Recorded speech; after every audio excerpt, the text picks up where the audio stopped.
Welcome to an Athletic Life podcast where we're here to talk about the transition from being an ex-college athlete to being more of a normal person. Today, we're going to talk about what competing taught me about real life and what some of those struggles equate to after you wrap up your career and you start up time as a normal person. You spend years learning how to compete, but no one teaches you how to stop competing. When sports ends, everything changes. No more structure, no more schedule, no more teammates, no one telling you what's next. And suddenly, all of those lessons that made you successful don't fit the same way they used to. And you've had a coach since you were 5 years old, and you've had teammates since you were 5 years old. And now you're in a place where you just don't have that same support and structure. And really, everything's different. There's two times in your life where it really seems like everything changes drastically while you're still really young. And the first is when you go to college and you actually become a college athlete. You sleep in a new bed, you eat all new food, all your friends are new, your coaches are new, your where you live is new, everything is brand new.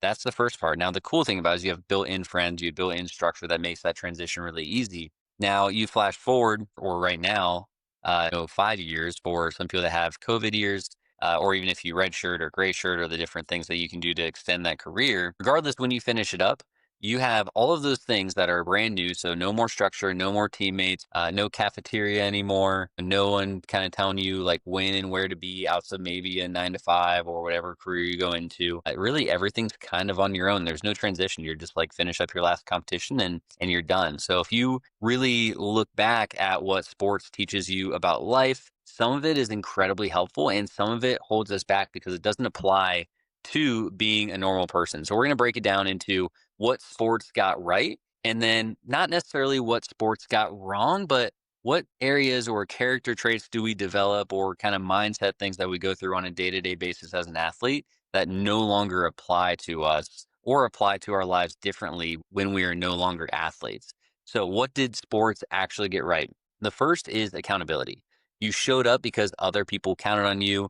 You built something because everyone around you had that experience and support and was able to kind of set it up in a way where you follow along this process and you're being guided close to athletic excellence or competitive excellence. And again, that layer of accountability is again, it's teammates, it's coaches, it's your academic counselor, it's the, people that you see throughout campus, it's the fans, it's the, friends that you have that know you compete in sports or compete in either on your team or on, other athletic teams. But you have this built-in structure that makes sure that you kind of stay within these guide rails at all times. And it's really hard for you to veer off that because whenever you do, even just the slightest bit, even if it's being off a little bit in a practice, someone's going to talk to you about that. It's not ever going to be just like passed over. So you have an off day and your coach may check in with you, and depending on what type of coach they are, they may, do it from a disciplinarian perspective. They may come up and actually just like want to see what's going on with you.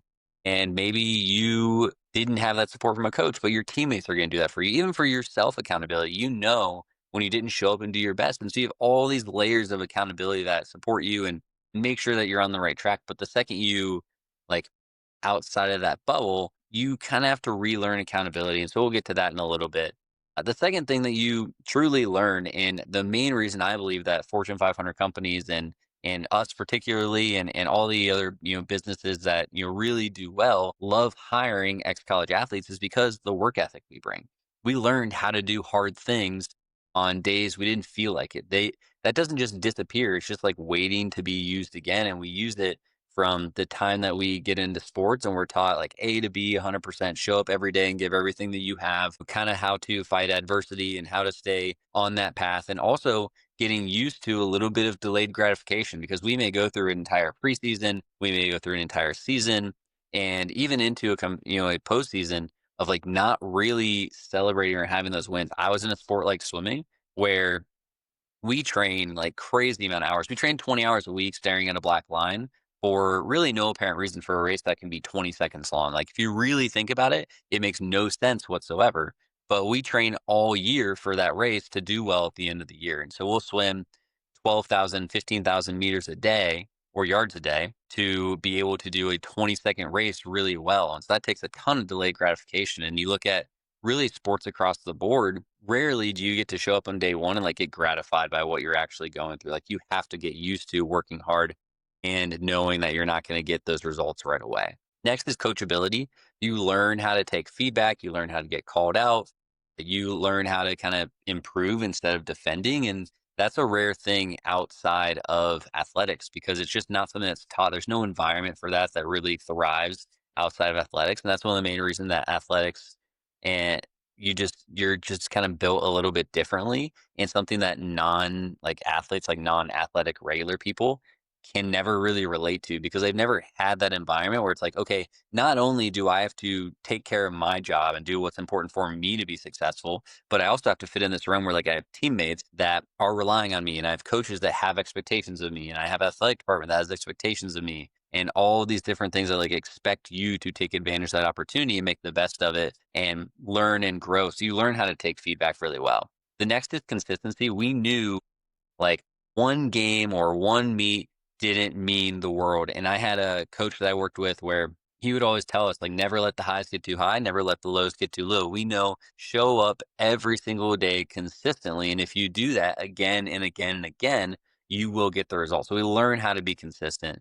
The last trait, and probably the most important trait that ex college athletes learn, is resilience. You lose, you fail, you still show up the next day. And that's real toughness. And it carries over into more than just your career or whatever you do after athletics. It carries into life in every way. And so we learn how to overcome these circumstances. And so that really builds us into being someone that can handle really whatever life throws at you.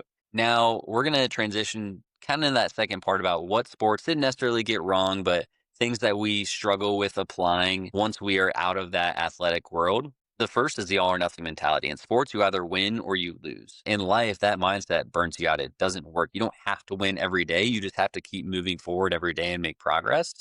And if you think about every day as like kind of a pass fail, in life, you're failing constantly. Like in sports, we're failing constantly, but even more dramatic when you get in the real world because you're constantly thinking about like, okay, like what meal am I going to eat? How am I going to fuel myself? I'm going to get burnt out and stressed. And so I'm going to want something that's maybe not the best for me. Or, you were used to training 20 hours a week and you know that's impossible now with everything else you have going on, but you still want to be fit and healthy. And like all of these thoughts pass through our head. And there's no way that you will get 100% of them right. And so that all or nothing mentality can make it really difficult. It's great for like the resilient side of it. When we take it to the extreme of like what we had when we were in college sports, it doesn't fit.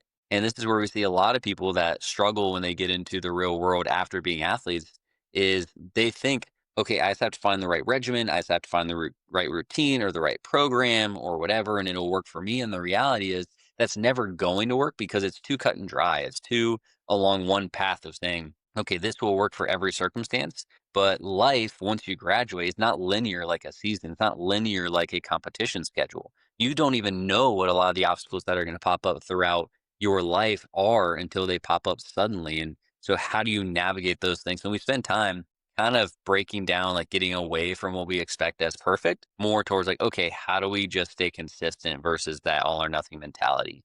The next thing, and this is one that I think is honestly responsible for a lot of ex college athletes, like getting a little out of shape or not being as confident or not feeling their best, is ignoring your body.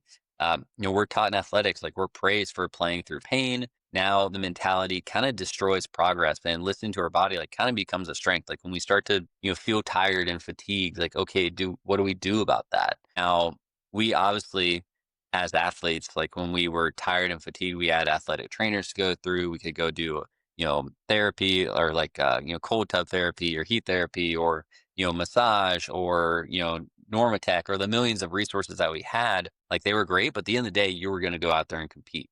And we see this every Saturday and watch college football. I see someone get hurt and they're in two plays later because they're going to learn to overcome those things. And we'll see people making those same sacrifices once they get into the real world and they're really like trying to get ahead in their career and like, okay, well, like I don't have time to focus on my health because I have to really like drive home being the best I can be in this career. And when you think about it from that aspect, you're always thinking like I can do one or the other because again, it's that all or nothing. Like I'm going to be all in at work. I'm going to do everything I can at work and everything else has to go by the wayside. But it kind of works the opposite where it's like if you set it up in a way where you can be successful on the day to day from just like being consistent with your health, then you'll be better in your career, be better in every area. But we are taught like you pick the thing you're going all in on and you just go all in on that and everything else isn't as important. So learning that you can kind of have everything in a balanced manner, which again, being a college athlete, like nothing is balanced. We're kind of taught the complete opposite. Like it's all literally like 100% competitive excellence versus, okay, like how do we have all these things? Like I had another coach I worked with her. They said you can do athletics, academics, or social really well. You can do two of those three, but you can't do them all. Now, when you transition to the real world, you can have an athletic or you can have a career, you can have your health, you can have a social life, and you can have your hobbies, and all of those things can fit in a way you can actually enjoy and still be fit, confident, and healthy. So, the next is external validation. As athletes, everything was measured in stats. It was minutes, rankings, personal records, how we showed up and competed, all of those things. But when that disappears, so does the sense of worth because we've always had those things to validate where we're at. And there's no one there to validate when you make a good choice with a meal instead of picking up McDonald's. There's no one there to validate when you took a Saturday and you got all of your clothes ready and your clothes aren't lying on the floor like you've done laundry, or you've taken time to go grocery shopping and make sure you're prepared with the right nutrition for the week, or the millions of little things that happen throughout the day. There is no external validation. So we have to learn what that success looks like without teammates, without coaches, without scoreboards, without fans to tell us whether or not we're doing well. We have to trust that process and kind of not only not have instant gratification, but also see gratification and that validation a little bit differently because our goals change. Like we're more so focused on like, okay, I want to be happy, healthy, and confident. I want to enjoy my life. I want to feel fulfilled.